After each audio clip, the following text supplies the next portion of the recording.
The moment I saw my son sitting on the front steps, his legs curled up to his chest, his eyes wide with confusion and fear, my heart dropped. His backpack, too heavy for him to carry for long, was slumped beside him, its contents spilling onto the concrete. He shouldn't have been out here. He knew that, but the door was locked, and he had no way to get inside. I rushed forward, my pulse hammering. "Sweetheart, what happened?" He looked up at me, blinking away tears. The key wouldn't work. I snatched my own keys from my bag and tried the lock, but sure enough, it wouldn't budge. That's when I noticed something different about the doorknob, like it had been changed. My stomach twisted. Then I heard her voice. "You're finally home," Karen, our landlord, called from her porch across the lot, a smug smile creeping onto her face. Had to make a few changes around here. Rules are rules. I felt my body go rigid. My son, my disabled child, had been locked out because this woman, this self-important, power-tripping landlord, had decided she could. She didn't care that he couldn't just wait outside like any other kid. She didn't care about his safety. But she had no idea who she was dealing with. I'm not just any tenant. I have a platform. I know how to make noise. And if she thought she could get away with this, she was about to find out just how wrong she was. Before this moment, our home had been a place of security. It wasn't perfect, just a modest rental in a quiet neighborhood. But it was ours. It was the one place where my son felt safe, where his routines were predictable, and where his needs were accommodated. My son, Liam, was born with cerebral palsy. His mobility was limited, and certain everyday tasks, like climbing stairs or standing for long periods, were difficult for him. Because of this, I had been extra cautious when choosing a place to live. This unit was on the ground floor, with no steps to the entrance, and the layout inside gave him the space he needed to move comfortably. But more than anything, stability was crucial. Unexpected disruptions, especially those that impacted his sense of security, could send him into a spiral of anxiety and distress. That's why, despite some uneasy encounters with our landlord, I had done everything possible to maintain a peaceful relationship. Karen had always been difficult. She carried herself with an air of authority, like she was doing us all a favor by letting us rent from her. I had seen her nitpick tenants over minor issues. Grass that wasn't cut to her standards, a car parked slightly over the line. But for the most part, she had left us alone. Lately, though, things had shifted. It started with passive-aggressive comments about certain tenants who required extra attention. Then there were the surprise inspections, where she showed up unannounced, peering into windows like she had every right. I should have seen the warning signs. Still, I never imagined she would go this far. As I stood there, staring at the locked door, Liam rubbing his hands together anxiously beside me, I realized something chilling. This wasn't an accident. She had done this on purpose. And that meant she didn't just see us as tenants. She saw us as a problem. I took a slow, steadying breath, but inside, my thoughts were racing. I knelt beside Liam, brushing his hair back gently. His face was pale, his breathing uneven. He was trying to hold it together, but I knew this had rattled him. "How long were you out here?" I asked softly. He glanced at his watch. "Maybe 30 minutes?" His voice wavered. I tried knocking. "I called you, but you didn't answer." Guilt slammed into me. I had been in a work meeting, my phone on silent. But that didn't change the fact that he never should have been in this situation in the first place. I turned to Karen, who was still standing smugly on her porch, arms crossed like she had just taught a lesson to a misbehaving child. "You locked my son out," I said, forcing my voice to stay even. "Why?" Karen sighed dramatically. "I didn't lock him out. I simply changed the locks. You were supposed to be home. He wouldn't have been locked out if you were where you were supposed to be." I felt my hands curl into fists. "That's not how this works. You can't just—" "Oh, I can," she interrupted, tilting her head. "Your lease is month to month. I have every right to enforce property rules." "What rules?" I demanded. She shrugged. "You didn't respond to my notice." Notice? My stomach clenched. I hadn't received anything. Karen smirked. "Oh, well, I slipped it under your door this morning. Not my fault if you didn't read it in time." Liam shifted beside me, his hands trembling slightly. This was too much for him. His whole world was built on routine and structure, and this sudden disruption, being locked out of his own home, treated like an afterthought, was already pushing him toward an anxiety attack. I needed to get him inside. "We'll talk about this later," I said through gritted teeth, turning back to the door. I pulled out my phone and took a deep breath before dialing a locksmith. Karen let out a sharp laugh. "You won't get in. Not without my permission." That's when it clicked. This wasn't just an inconvenience. It was a power play. She wanted control, and more than that, she wanted to make me feel helpless. Too bad for her. I don't do helpless. I wrapped an arm around Liam and guided him back to my car, speaking in a low, soothing voice as I buckled him into the passenger seat. His hands were still shaking, so I reached into the glove compartment and pulled out the small fidget cube he always used to calm himself. "We're going to fix this. I promise him. I need you to trust me, okay?" He nodded hesitantly, rolling the cube between his fingers. Karen thought she could push me around.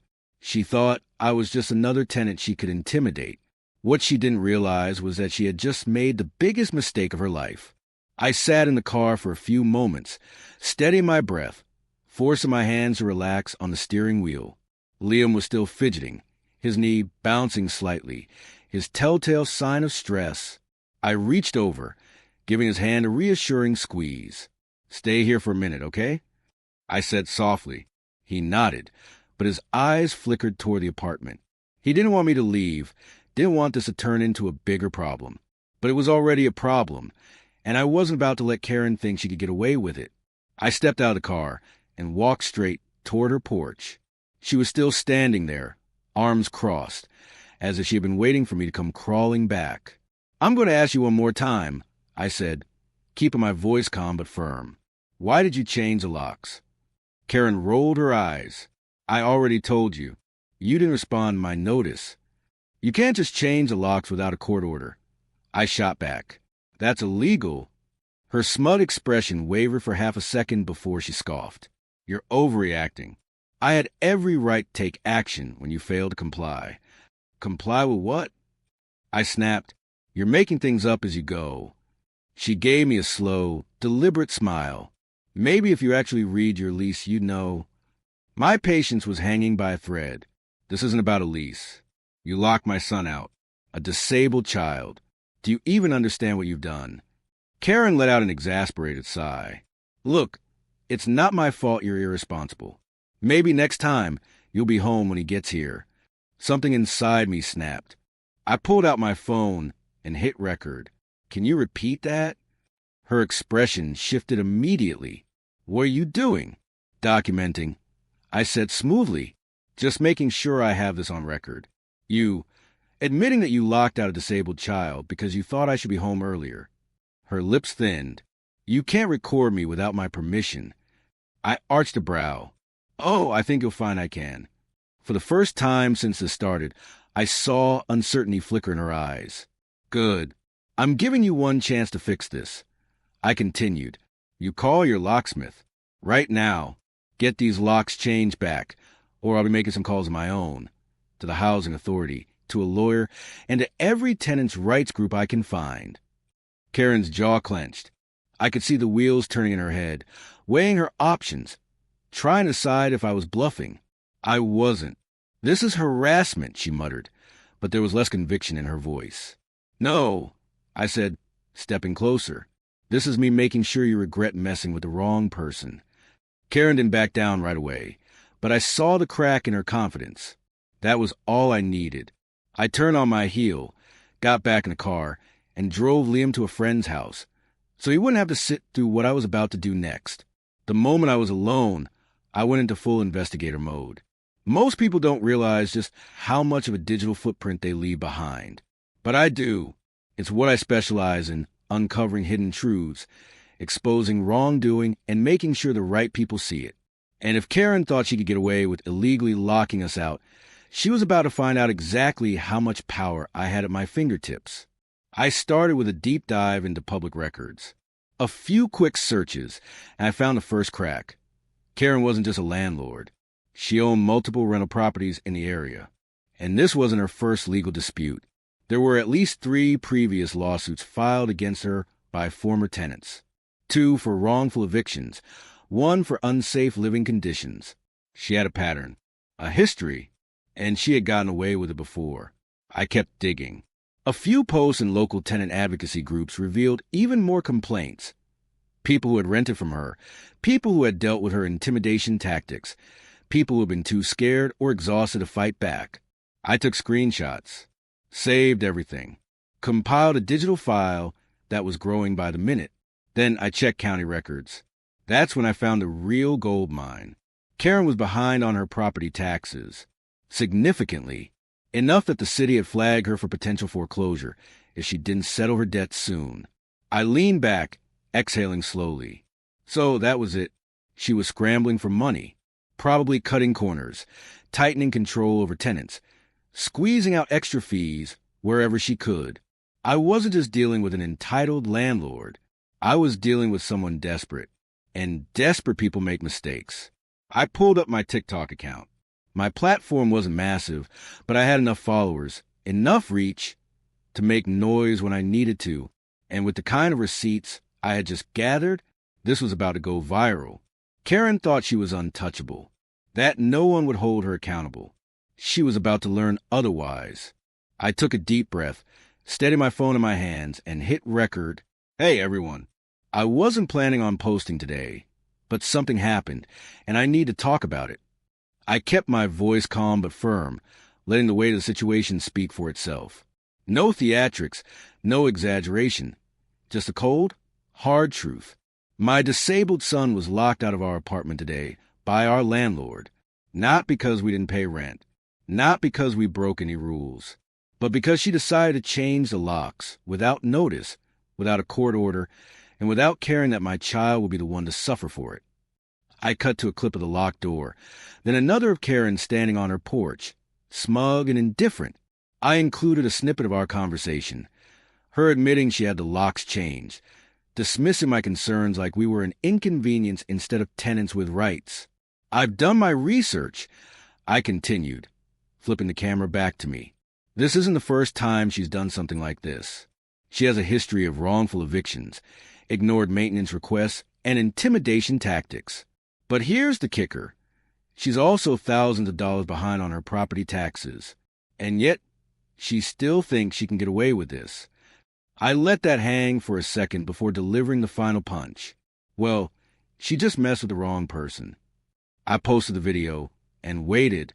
It didn't take long. Within an hour, the comments started rolling in. This is illegal. She can't do that. Please tell me you're suing. OMG, expose her. She locked out a disabled child. She's done for. Then the share started. People tagging tenant rights organizations, legal experts, even journalists. My notifications were blowing up, and the video was spreading faster than I expected. By the time I checked back that evening, it had over 500,000 views. People were furious. They weren't just sympathizing. They were taking action. Some were digging up even more dirt on Karen, finding old news articles and court filings. Others were offering legal advice, urging me to file complaints with the housing authority. And then came the real turning point. Someone found Karen's business page, the one she used to advertise her rental properties. Within hours, her reviews were flooded with warnings, 1-star ratings, comments from people calling her out for what she had done. She had spent years hiding behind legal loopholes and intimidation. But now the world was watching. That night, as I sat in bed scrolling through the endless stream of support, I got a message request from a local news reporter. Hi, I saw your video. I'd love to talk. Let me know if you're available for an interview. I stared at the screen, a slow, satisfied smile forming on my lips. Karen had started this, but I was going to finish it. By the next morning, my video had exploded past 1 million views. News outlets were reaching out, local tenant advocacy groups were amplifying my story, and legal experts were weighing in on what Karen had done. And Karen? She was panicking. I saw it first in the comments. Fake accounts suddenly popping up, trying to defend her. This is one side of the story. Maybe the tenant wasn't paying rent. She had a right to change the locks if the lease was broken. People should mind their own business. Classic damage control. But it wasn't working. People were fact-checking, linking tenant rights laws, and shutting down every excuse. The truth was out, and no amount of backpedaling could erase it. Then, the real crack started to show. I got a call from an unknown number. I let it go to voicemail, and sure enough, it was Karen. "You need to take that video down. You're spreading false information, and it's defamation. My lawyer will be in touch." I almost laughed. Defamation? She had admitted everything on camera. Instead of responding, I forwarded the voicemail to my own lawyer, one of the many who had reached out offering help. Within an hour, I had official documentation filed with the housing authority. Karen was in trouble. Then the final blow landed. A local news station picked up the story. They aired a segment on tenant rights, featuring my case as an example of landlord abuse. They even went to Karen's house for a statement. She refused to answer the door. By the end of the day, her business page was gone. Her rental listings had been removed. And word spread that some of her tenants were taking legal action. Karen had spent years bullying people who didn't know their rights. But now, the power had shifted. She thought she could lock us out and walk away. Instead, she had locked herself into a nightmare of her own making. A week after the incident, I stood in front of our apartment door. The original lock now restored, the key turning smoothly in my hand. Liam was beside me, shifting from foot to foot, hesitant. "It's okay," I said gently, placing a reassuring hand on his shoulder. "We're safe now." He nodded slowly and stepped inside. I watched as he moved through the familiar space, scanning for any sign that things were still wrong. But everything was as it should be. His books on the shelf, his weighted blanket on the couch. Home. Karen, on the other hand, wasn't doing so well. The last I heard, she was buried in legal trouble. Tenants were filing complaints. Her name was all over social media, and her reputation as a landlord was officially ruined. She had spent years using fear to keep people quiet. But the moment she targeted the wrong tenant, the one with a platform, the one who knew how to fight back, it all crumbled. Liam sat down, picking up his fidget cube. His hands weren't shaking anymore. I knelt beside him. "No one will ever do that to you again. I promise." He met my eyes and gave a small smile. "I know." As I looked around our home, I realized something important. This wasn't just about Karen. It was about every person who had ever been pushed around by someone in power, about every tenant who had been mistreated, but didn't have the resources or voice to fight back. I had told our story, but in doing so, I had told theirs, too. And if there's one thing I've learned, it's this. When people stand up, when they expose the truth, when they refuse to be silent, justice follows. Karen learned that lesson the hard way, and so did everyone watching.